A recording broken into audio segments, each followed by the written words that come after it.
बिस्मिल्लाहिर्रहमानिर्रहीम। So dear students, जिस तरह हमने पिछले क्लास में पीसीआर के बारे में पढ़ा था, तो आज मैं आपको पीसीआर की डेमो दूंगा कि पीसीआर कैसे काम करता है। सो पीसीआर का प्रोटोकॉल क्या है, आज इस पे बात करते हैं। आधे करीब करीब ये आपको दिखाई दे रहा है, इसमें ये देखें 95 डिग्री सेंटीग्रेड फॉर 10 मिनट्स, ठीक है। फिर ये यहाँ से शुरू होता है, ये लूप है, 30 साइकिल्स ऊपर लिखा हुआ है। सो 2A से लेकर 2B 2C यहाँ तक ये एक पूरा लूप है फॉर 30 साइकिल्स। सो मैं अगर आपसे पूछूं ये पहला साइकिल क्या शो करता है, 95 डिग्री सेंटीग्रेड फॉर 10 मिनट्स, पहले स्टेप पे क्या होता है? Denaturation. Very good. So denaturation का मतलब ये है कि डीएनए एक बहुत बड़ा स्ट्रैंड है ह्यूमन सेल में। तो ये पहला स्टेप डीनेचरेशन का है। इसका जो जीनोमिक डीएनए है ये डीनेचर हो जाती है इस टेम्परेचर पे 95 डिग्री सेंटीग्रेड पे, और 10 मिनट्स के लिए जो पूरी की पूरी जीनोमिक डीएनए है वो डीनेचर हो जाती है।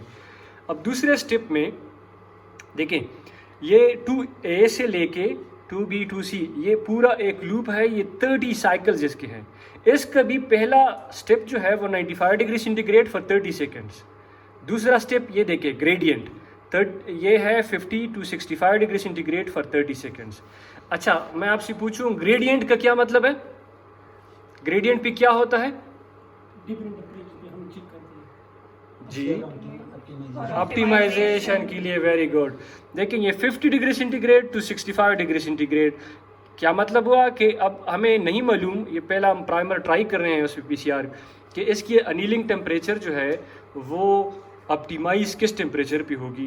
तो ये 50 से लेकर यूजुअली 65 ये रेंज होता है। तो 56, 58, 60, 62 जिस भी टेम्परेचर पे हमारे पास बेहतरीन रिजल्ट आ जाएंगे तो हम कहेंगे कि ये हमारा अनीलिंग टेम्परेचर फाइनल ऑप्टिमाइज हो गया है।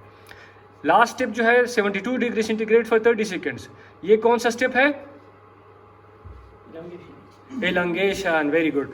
इस स्टेप पे यहाँ पे अनीलिंग हो जाती है। तो प्राइमर का जिस तरह एक फॉरवर्ड होता है, एक रिवर्स, यहाँ पे अनीलिंग शुरू हो जाती है और 72 डिग्री सेंटीग्रेड पे ये पूरा का पूरा एलंगेट होता है। जो हमारा फ्रेगमेंट होता है वो फ्रेगमेंट जो है वो उसकी तादाद डबल हो जाती है और वो एम्पलीफाई हो जाता है। इसको एम्पलीफिकेशन कहते हैं, ठीक है। अब एक कापी से 2 बनते हैं, 2 से 4, 4 से 8, 8 से 16, इसी तरह 30 साइकिल्स में इसके मिलियंस ऑफ कापीज बन जाते हैं। तो जो छोटी सी भी डीएनए है वो एम्पलीफाई होने के बाद उसकी मिलियंस ऑफ कापीज बन जाते हैं, जिसको हम जेल पे देख सकते हैं। अब आखिरी स्टेप ये देखें 72 डिग्री सेंटीग्रेड फॉर 10 मिनट्स, ये आखिरी एलंगेशन हम स्टेप देते हैं ताकि अगर कोई बेंड उसकी एलंगेशन पूरी तरह नहीं हुई तो किसी फ्रेगमेंट की, तो उसकी भी पूरी तरह एलंगेशन हो जाती है। आखिरी स्टेप है 8 degree centigrade for infinite time. ये इसका मतलब यह है कि पीसीआर यहाँ पे हमारे पास कंप्लीट हो जाता है इस स्टेप पे। इसके बाद हम इसको कूल करते हैं। ये 4 डिग्री सेंटीग्रेड पे वैसे होना चाहिए, हम इसको और भी इसका टेम्परेचर कम कर सकते हैं। सो 4 डिग्री सेंटीग्रेड पर हम इसको इनफाइनाइट टाइम के लिए रखते हैं कि अगर हम बाकी कुछ काम कर रहे हो तो हम अभी अगर टेम्परेचर इसका हाई होगा तो फिर क्या है कि एम्पलीफिकेशन को डिस्टर्ब कर सकता है।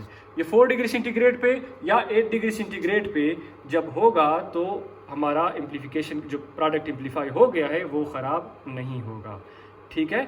तो ये पहला स्टेप, ये देखिए लूप से बाहर है। ये जो स्टेप है 3rd और 4th, स्टेप नंबर 1 लूप से बाहर है, 3rd और 4th भी लूप से बाहर है। 2A 2B 2C ये 3 जो है ये लूप के अंदर है, ये रिपीट होते हैं। पहली दफ़ा डीनेचरेशन होगी, फिर अनीलिंग होगी, फिर एलंगेशन, दोबारा डीनेचरेशन, अनीलिंग, एलंगेशन, ये 30 टाइम्स रिपीट होगा। तो एक कापी से मिलियंस ऑफ कापीज बन जाते हैं, जिसको हम एक फ्रेगमेंट जो हमारा इंटेंडेंट होता है वो एम्पलीफाई हो जाता है और उसको हम फिर जेल इलेक्ट्रोफोरेसिस पे जेल पे चेक कर सकते हैं।